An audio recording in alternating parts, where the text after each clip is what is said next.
Vamos a empezar a hablar esta tarde, como sabéis, de temas de All right, this afternoon dispositivos móviles. we will be talking about mobile devices and about the good, the bad, and the ugly. Well, perhaps if you haven't read the description of this title of this presentation, you don't know what we will be talking about. When we talk about the good, bad, and the ugly and mobile devices, someone may think about, well, these ones, these icons on the screen, okay? And so the idea is that, well, for the next hour, I know that it is like a bad time of the day after lunch, we'd like to look at the security of mobile phones and then the use of misuse of technology and problems resulting from that. We are all aware that devices are targets for attackers. So let us discuss three elements that are involved in that. So first of all, behaviors of users. Sometimes doors are open to potential attackers. Then we will also look at integration with the platform of the manufacturer and then the security vulnerabilities that are published on an ongoing basis and where we need to update ourselves. Well, for you to have a feel as the mobile devices that in the market, so these in the statistics, so between iOS and Android, 95% of the market is shared. Well, we have Windows Phone, which is there, seems to be growing, but not very much, and then BlackBerry and other major players have disappeared. As you can see, Android and iOS account for 90% of the market, more or less. All right, let us start with the good guy. And I'm going to ask you a number of questions to find out about the reality. So I would like to have your interaction.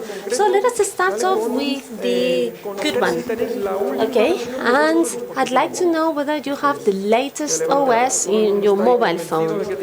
Please raise your hand. Okay, you know that you believe that you have the latest one. Which is the latest Android version? All right, 6. Okay, OS 6 for Android.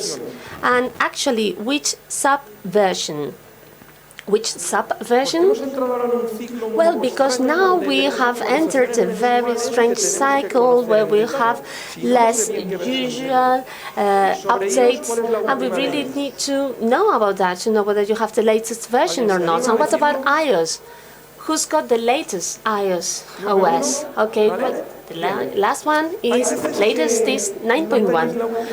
And well, sometimes you don't have the latest version because you just didn't have the time to update. Sometimes it takes weeks to update your OS, or sometimes you may not be lucky enough and then the manufacturer of your device may not release any updates, okay?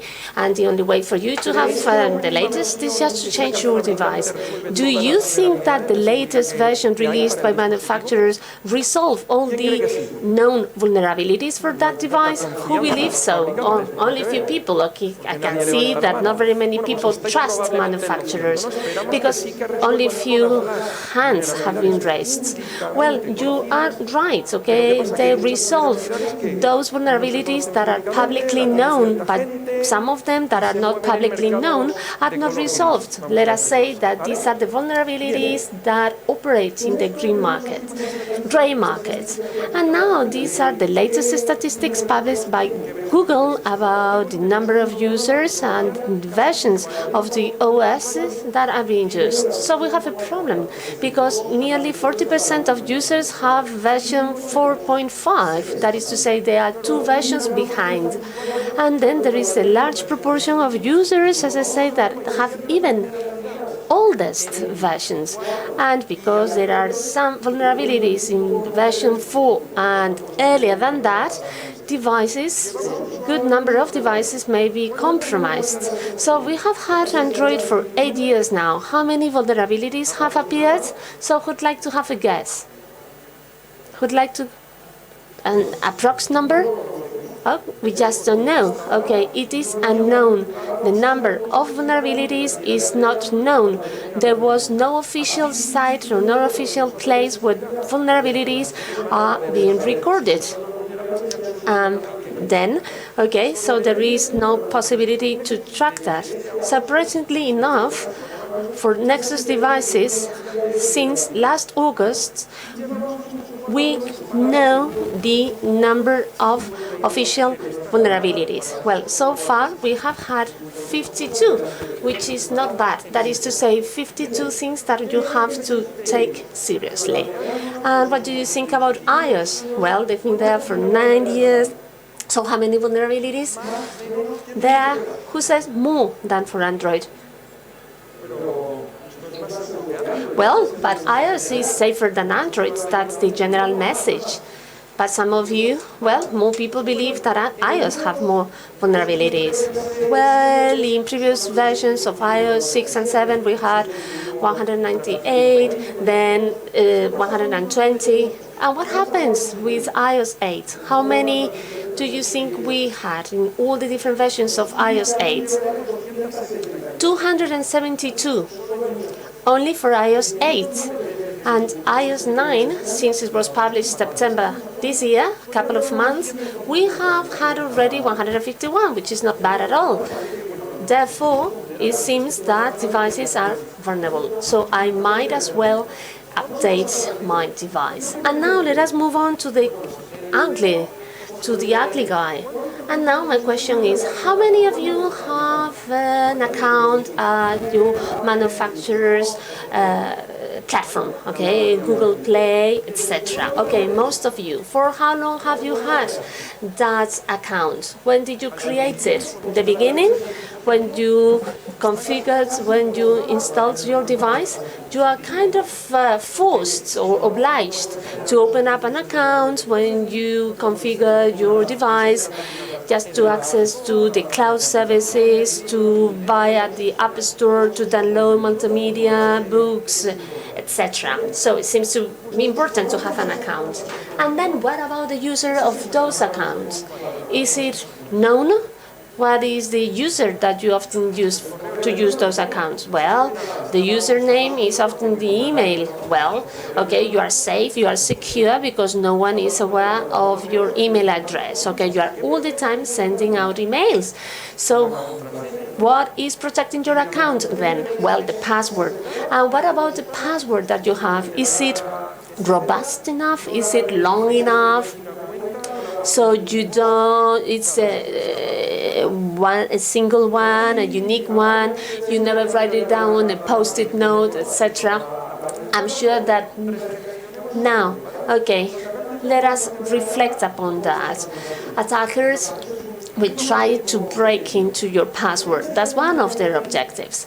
And now I'd like to show you very briefly what an attacker could do if he is to access your account from one of those platforms. So we have Google Play there, we have an Android device, I will switch it on.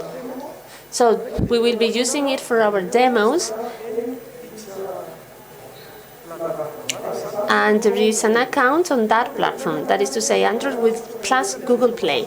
If an attacker were to get your credentials, this is the same for Microsoft and Apple, and if the attacker will have access to Google Play, could go there, could just find out about the apps that you downloaded and could select and remotely install any of the applications that you bought. So here we don't have an application, we have a root checker application, and whether it has been installed or not before, still there is a list of the devices registered in the platform. So we choose the target device, we ask it to install it, it tells us to wait, and if connectivity is alright, we can see an arrow saying that the app is being downloaded, and then it is installing it, and then we get it right away in here with no intervention on the part of the user, without approving any permits, etc. So your credentials are your mobile phone. So if I have control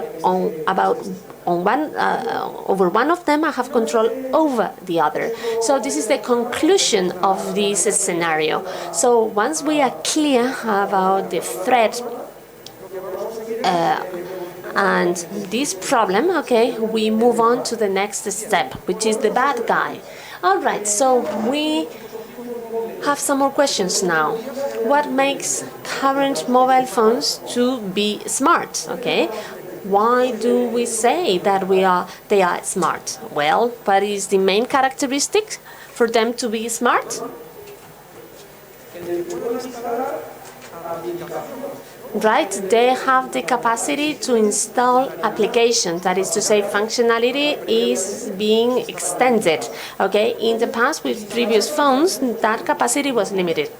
Do you install applications in your phones? Okay, well, let us put it the other way around. Okay, raise your hand those who do not install apps. Okay, what for? Well, for whatever reason, personal use, professional use, games, productivity, several purposes.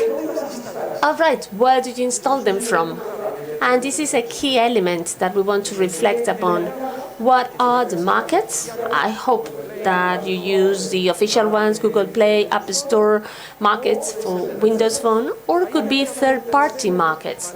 Well, there are third-party markets that are relatively reliable, for instance, such as Amazon for Android, okay, has a good reputation, but still this is a third-party market, it's not the official market.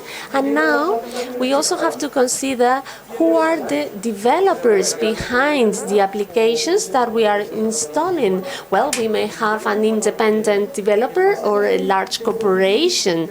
So do you trust them equally or not? What are the criteria that you follow to trust developers? So nowadays, we more often than not, okay, follow reputation, and then reputation is like, well, this app has been there for a year, it has been developed by a developer that looks serious, it's got like 4 stars in ratings, comments are not negative, okay, it is the 3rd version now, okay, I'm going to download it because the reputation is good. So the criteria is as scattered as that, meaning that there is no certification, nothing that ensures you that applications are secure. Okay, what do we have on the screen now? 1.5 million, 100,000 million. So what do you think that it stands for? What is that? Okay, 1.5 million is number of apps in each of these markets. Google Play, well, more than 1.5. And App Store also over 1.5 million apps. So how many are secure? Which ones have vulnerabilities? Which one shall I trust? Okay, so 100 million is the number of downloads of the apps that have that in both these markets. So this is a serious number. So we can see that people actually download and install applications.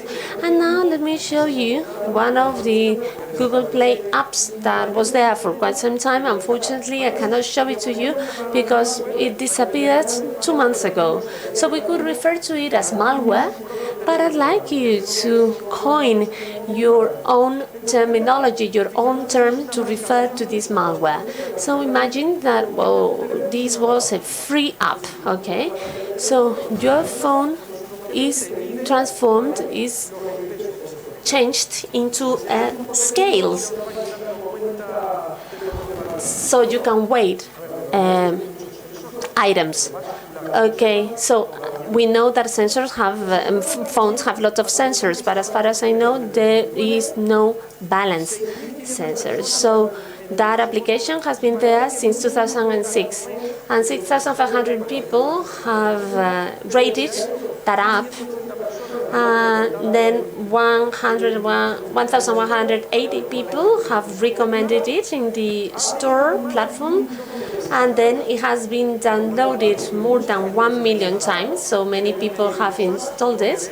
So it seems that we want to weight objects, and this is a dynamic application. It means, oh, it's so cool, I'm going to install it, and then if it is static and I say, no, I don't want to have a static app in 2015.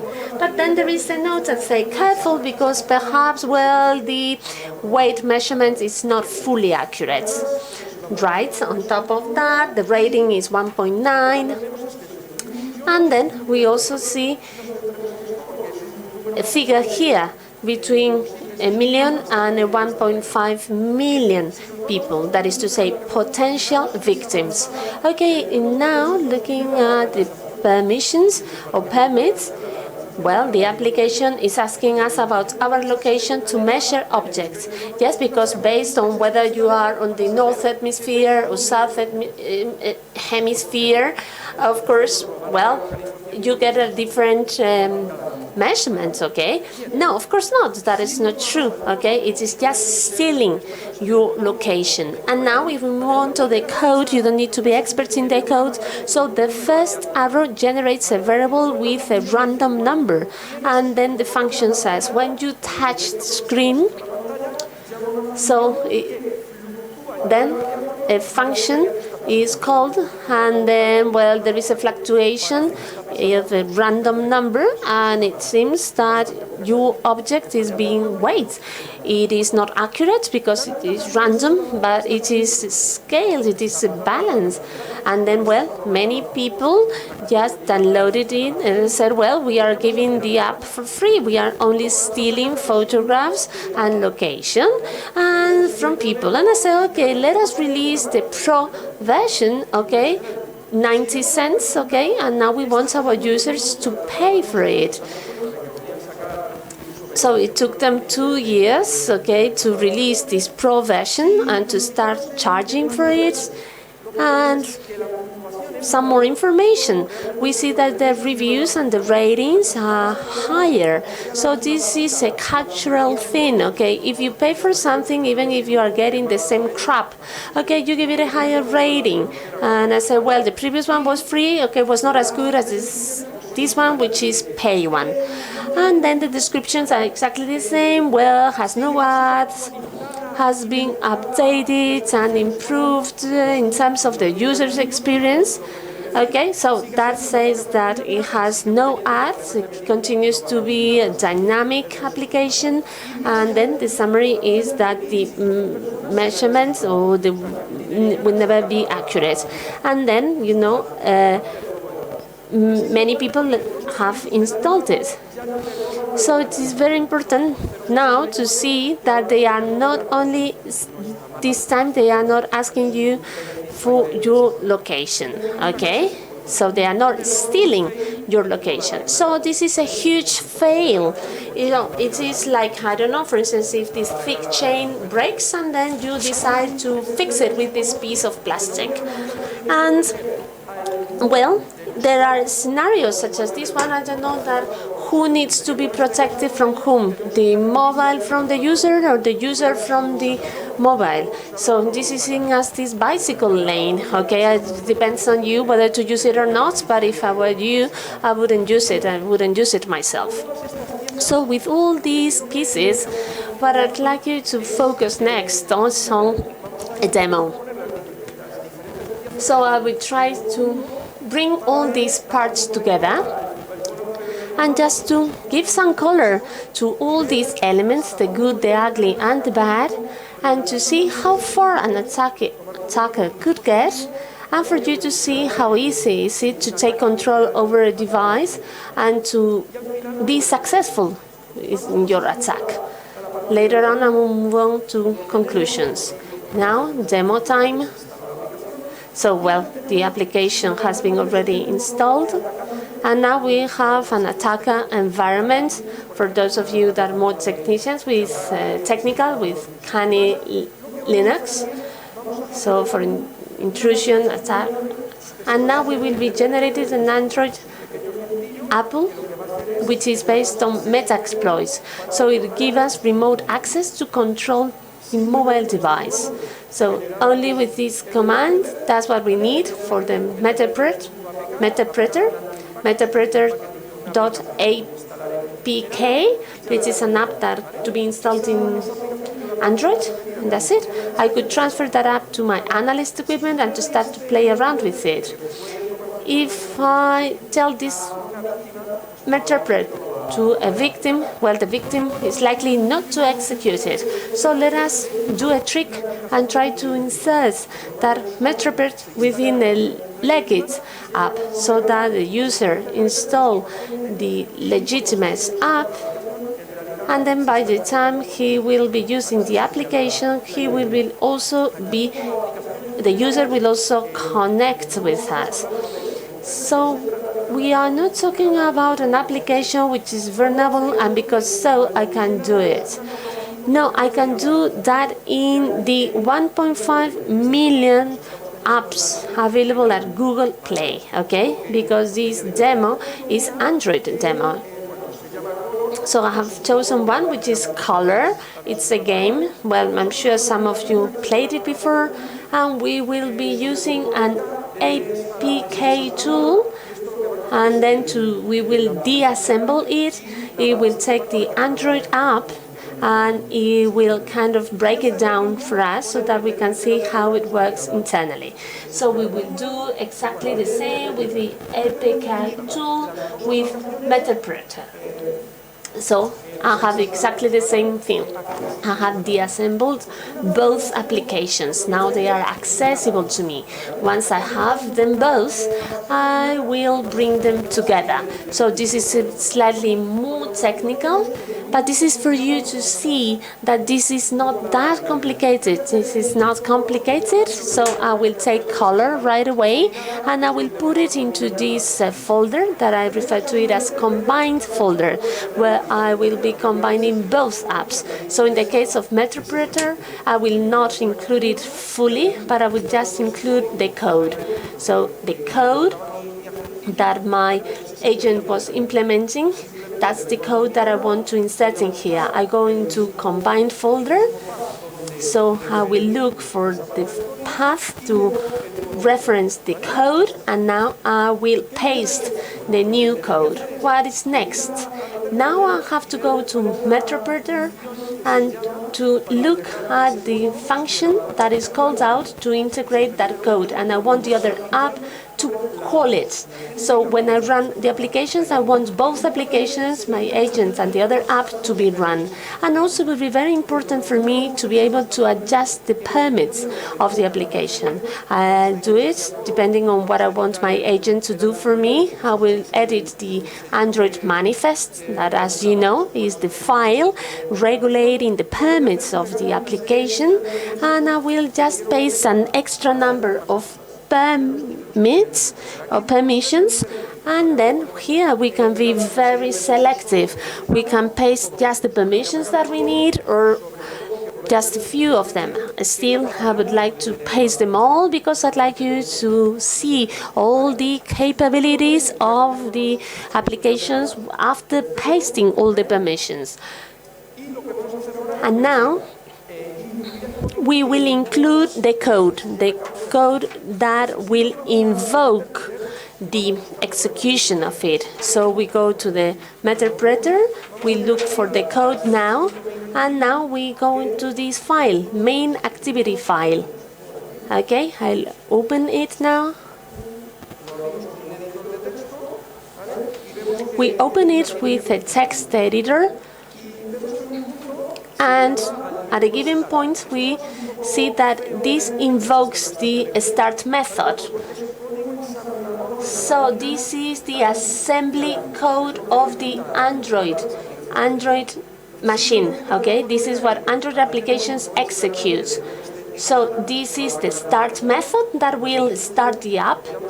So we copy and paste this line, and this line will allow us to start this mode. And where do we paste it? We paste it in the host application, which is to say the combined application. So we will look for the code of this application. As far as I can remember, it was here. And the first activity was this one, start activity. We open it.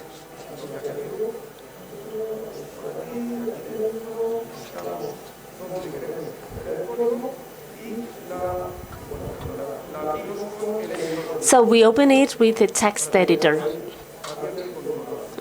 It is open now, and once we have that, we really want to see the function that is invoked when I run the application. And that method is onCreate. And I execute it when I create the app. What do I have to do? Just to paste the invocation of the other agent, okay? What we pasted here before, now we paste this other thing. By the time the code is open, it will execute both the agent as well as the application. That's the idea of it. And now what is left? Well, once we have everything organized, if I have not forgotten anything, which I believe I have not, we will generate the first installable package. So we download the combined file or folder, and then I will be using the APK tool, but this time I will ask it to build the color application, and that will include all the modifications that we have made. And then it will assemble the code, and then we will have our APK ready. So the next step is to sign that APK. And for that, we will become Android developers. For us to avoid a lot of stroking and key, I'm copy and paste basically over here. So I use the tools of Java to generate the certifications from the developer. The great advantage I got here is I have to put in a password in the repository. We can choose any value representing any developer whatsoever. I can say, I am first name, CyberCamp. Organization's name, in Cyvi. Organization and units, let's call it events. Organization, in Cyvi. Where is located? Lyon. And not let's avoid to put the whole autonomous region name. It will take me longer. So far so good. Is this correct? As a developer, it's good for me to have all this data? Yes, they are. I might have said on Twitter, Facebook, Microsoft, whatever the application it is.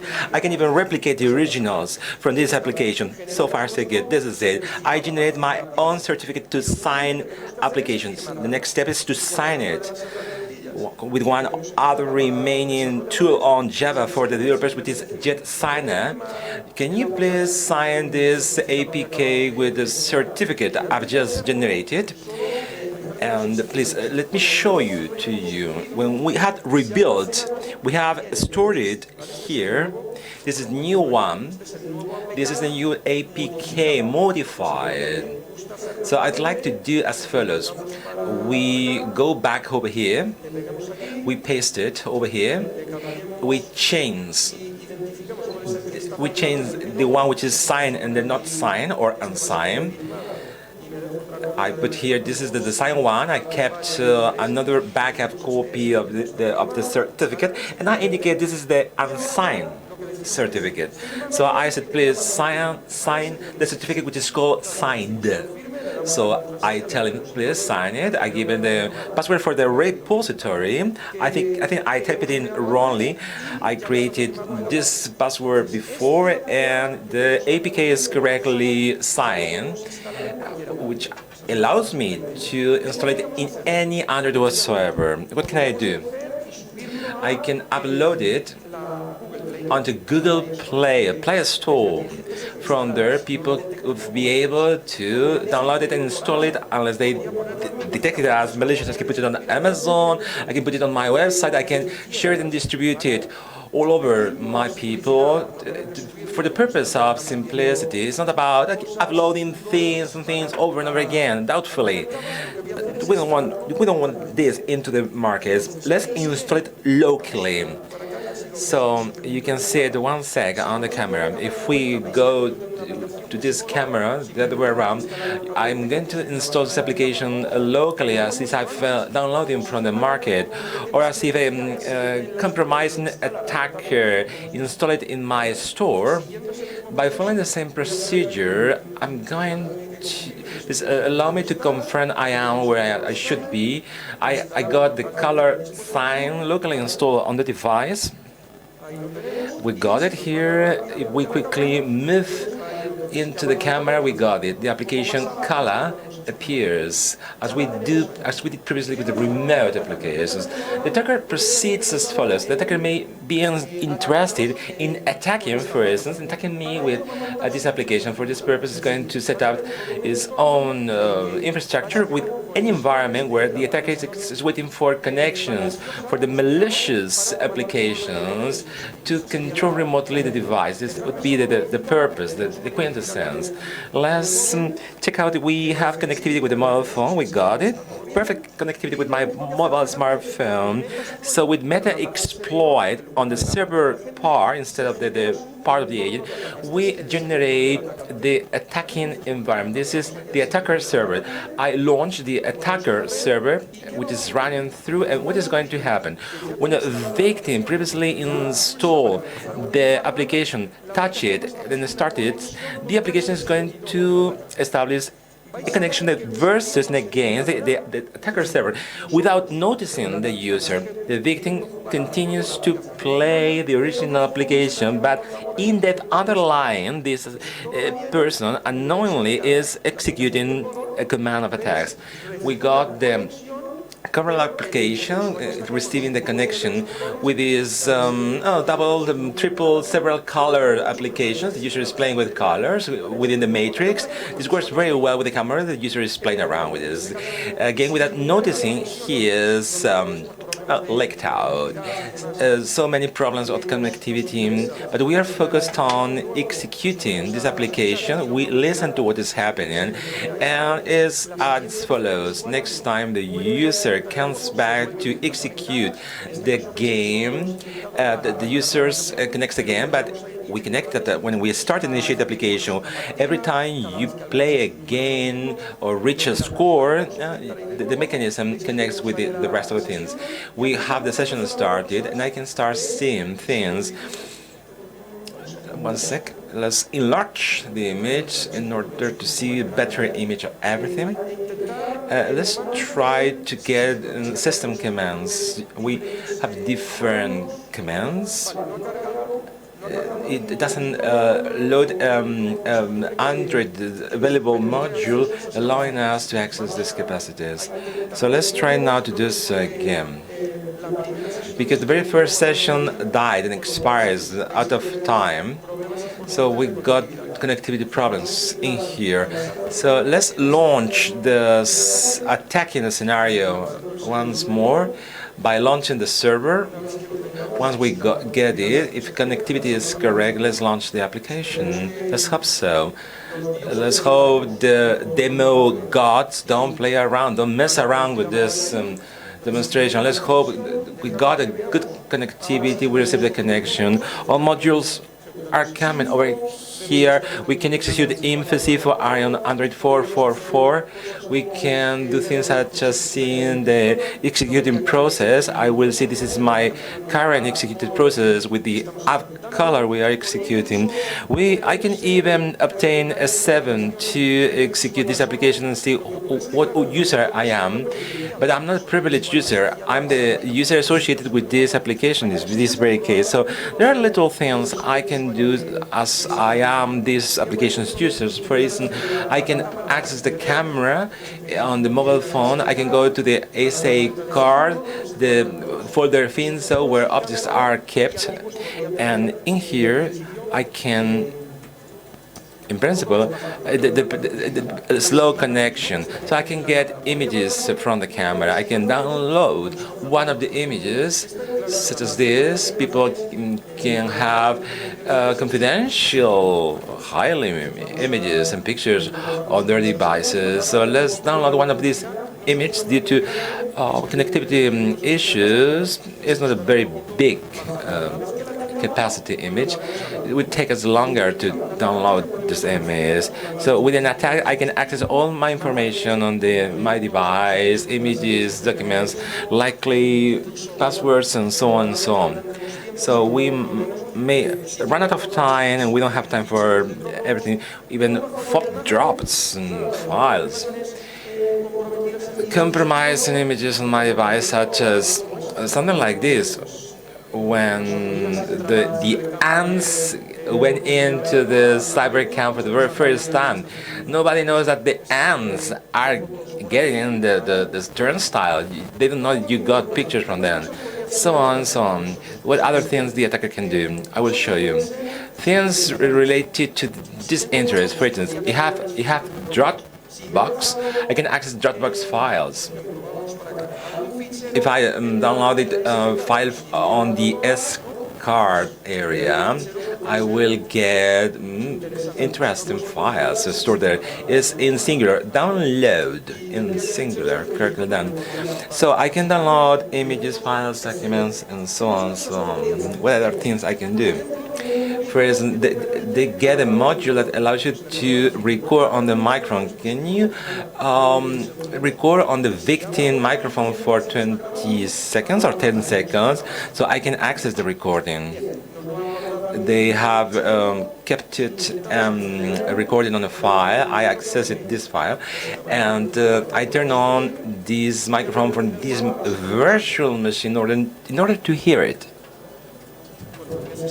I would need that the audio team would activate it. Now we're hearing. Thank you very much. We noticed we recorded what we were saying because we have permission to record the audio. What else can we do? We can list the webcams associated on my device. For example, how many webcams are listed? The front webcam and the back webcam, and I can do a webcam and take a picture. Let's webcam snap. Let's see. Please smile in front of the camera, and you'll get a positioned image. You notice that the user doesn't know anything. The user continues playing and messing with his smartphone without knowing what is happening with his device.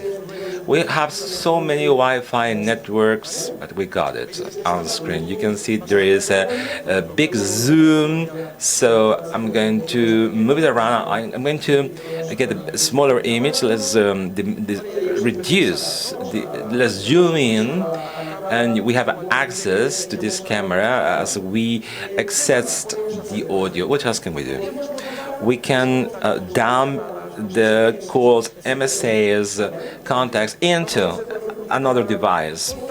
Let's go to contacts, and we dumped all the contacts, 3 contacts on my mobile phone into another device.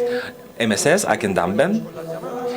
Calls, I can geolocate things with this device. Geolocate without further ado. We are inside, but it's giving me correct coordinates. So now we are located on the space. Let's see how precise everything. So let's move into Google Map. Let's try to get this latitude and longitude on Google Map. How things are working here. Connection. Oh, we got a spot on. We are on the spot, precisely on Barclays Card Center. They caught us. So let's check out the contacts and the phone calls. Here on phone calls and contacts, we got the list of contacts. As you can see, the president, the vice president, and little Nicholas. We got so many contacts on the phone. And the same applies to SMS. An SMS with a key from the little Nicholas. In depth, we got everything from the device. There is an issue over here. We don't have a total control over the device. We are the user associated to the application, which means that we should have the whole control. We're lucky enough let's try to exploit another low-profile vulnerability in order to scale out privileges in the device and take over from the whole device. I'm going to shut down this session momentarily. I'm going to use another exploit available on Metaexploit, affecting Android 4.4.4 or inferior categories. Almost accounts to 70% of devices on the market. Millions and millions and millions of devices. This is food has requests, has to make the most of this number session 1, and we are going to tell them do not load the Android kit available, because do not do so, because when we have a complete one, we don't need this functionality of recording the camera, the microphone. We don't need it. And how this has to be connected to us. The local host is us, the attacker server with the correct IP, and the port you have to connect is 443, which is used to HTTPS. Is a good option. So let's cross fingers. If it's successful, let's see if this exploit is successful. It's going to try to exploit this vulnerability, and the device connects with us. Due to connectivity issues, the session expired. Session expired in this case. It doesn't go back. Let's repeat it. So I'm going to use. Let's do this as follows. Let's use the little command connecting us as we see before. This is not the right one. We're gonna launch it again. Let's go outside. Let's go outside. Let's launch the attack again. So next time the victim connects again, let's reestablish the connection. This is quite sensitive as the fact of the connectivity with this building. Connectivity here in this stadium is not very good. So we type in Control Z. Let's load this little module again, because it's the one we want to exploit, telling him what session is this, and we tell him connect with our IP, our port again, and let's try to exploit it.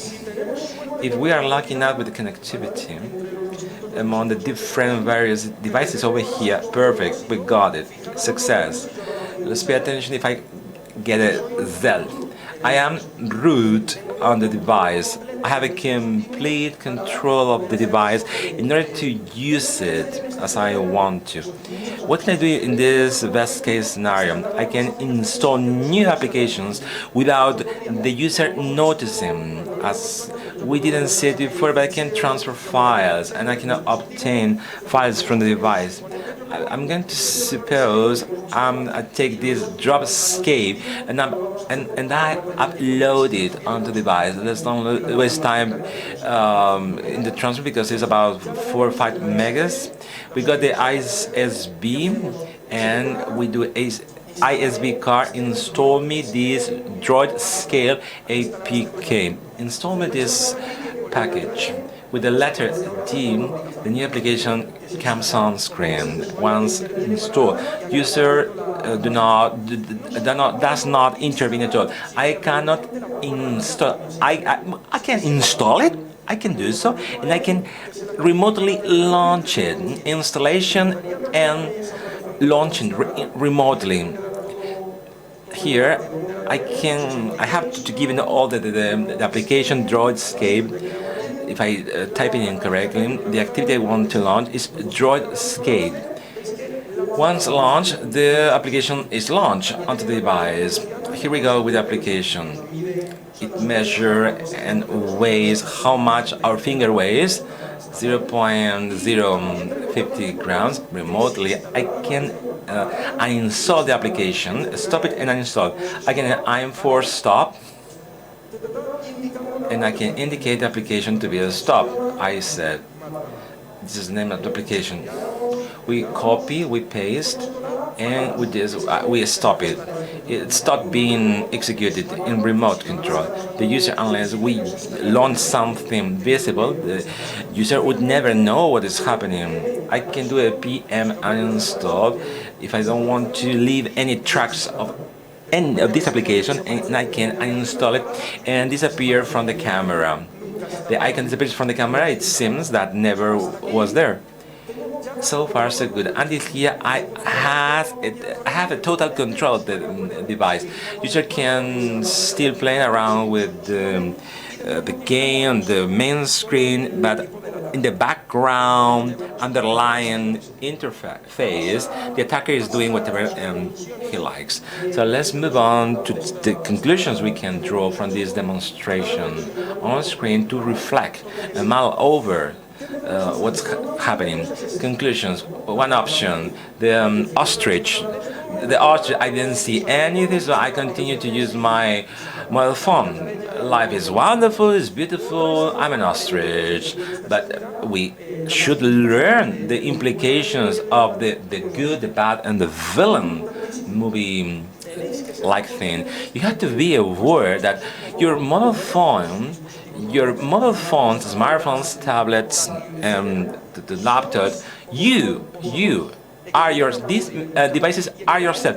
I put my identity there. All my digital life, all my digital data, locally and remotely, are on these identifiers on my devices. You have to coordinate these mechanisms. What are the risks I'm confronting? We saw some exfiltration of all digital confidential information and data. What do you have on your mobile phone? Photographs, emails, audio, messages, private confidential information, sensitive information I want to protect. My geolocation, MSS, calls, who are the ones I'm interacting every day? And there is a security issue, credentials, Wi-Fi, passwords in remote services, but not only those local data, but also accessible remotely data, because I can access my corporate email Dropbox from my smartphone, remote services from which I can obtain all the information once I got a client with this access, which means it's not only locally but also remotely, and this is extended to specimens of ransomware moving into the mobile world where they want to encrypt this data, and they ask you for a ransom. To wrap up, how can I be better protected? Recommendations. Install mobile application apps from the official markets, which does not mean that official markets are free of malware. Official markets have, of course, malware, but I can minimize the risk by not taking data from risky sources. Be careful about the passwords on your platform. They have to be robust password protecting my device. Thirdly, do not carry out the jailbreak or root processes, because these weaken the security in the devices. I'm deactivating security mechanism. I should have the last release of my applications, the mobile phones. Of course, this is a big challenge for all of us regarding the smaller, little, younger users. How to do parenting computer. I had very clear. These people have less information than the parents. New generations use the smartphones because they were born with them.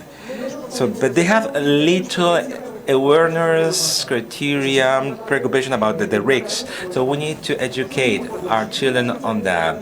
If you get a free application, if you are not paying for that, you are the product, your information, your geolocalization, your images. People do not develop free applications because they don't have anything else to do with their life. Their parents get the money from that. So at the corporate level, there are ways to manage adequately the mobile phones in order to have a control upon what applications can be installed regarding the security applications and how I have to restrict and manage these applications by the people in my organization. This is pretty much it. So I can open a round of questions. Should you be interested, please raise your hands and ask your questions freely. Thank you. Good afternoon. Very firstly, my congratulations. Congrats, man. Oh, very interesting. I got the question because the proof of concept we have conducted makes me think about the difference between working on local mode. You have used everything connected on the same network is different from working with different networks. The APK can be moved onto different devices on a different network. The result is the same. One part of the demo has been done with Google Play, which remotely installed applications. People connected through TCP. It's the same being in a remote network as a local network. People with the installation on the mobile phone don't wait for the attacker server connections. They wouldn't have worked. We have the Firefox and protection measures. They do just the other way around. The one connected on the attacker server to the IP, whatever it is, on the internet, establishes the channel of communications and starts receiving the commands. It's the very same scenario. Here the problem is even worse because there's so many people and Wi-Fi is installed. We got connectivity issues because there is a lot of interference in my set example network. Thank you very much. Any more questions, please? Raise your hands. I got a question over here. No, on the front of the room. My name is Juan. I want to ask you, can we install a keylogger without the user knowing, instead of having an icon? Yes. This would have worked when we got root privilege on Android. You have a total control of the device by including installing a software, a keylogger, which captures all the keystrokes on the screen in order to get their passwords and whatever is keying in with this level of access. This is even worse because both on Android and on iOS you can install personalized keyboards which captures the keyboards and the keys. As to measuring the weight of my figure, I could have been installed a personalized, customized keyboard and I could have activated by default. Another question, sir, regarding this certification you have created. This application can be uploaded, signed by Microsoft on Play Store. Yes, exactly. These kind of applications can be uploaded wherever you want. Where's the problem? On Android, certificates from developers are self-signed. They do not need to come from a certifying authority. So officially, you can do so. If you satisfy one of the bigger, such as Microsoft, what's going to happen when Google is doing a process of verification by uploading the application? It does not tell you, okay, you are not Microsoft. But let's take another less known company. Google is not going to know that if you are or not that person. Any more questions, please? You had been talking about the projects to avoid malware. Antiviruses are one example, please. Can you please repeat the question? Malwares, etc. You talk about viruses by installing. Please don't call me sir. I'm still a younger. Don't call me sir. Antiviruses on mobile environments are not the way they look like. They are not equivalent to the antiviruses in the traditional way because in the mobile world, applications run through unrestricted environments, and the antivirus is one more application integrated by the manufacturer of this device. So what happens? The antivirus has little capacities on the mobile phone. Antiviruses cannot see things working inside other applications. Please don't trust antiviruses on mobile phones. More importantly, raise awareness of the behavior of the user. Be aware of these attacks cautiously. Do not trust somebody who's going to detect all of these things. This is not going to happen, unfortunately. Any more questions, please?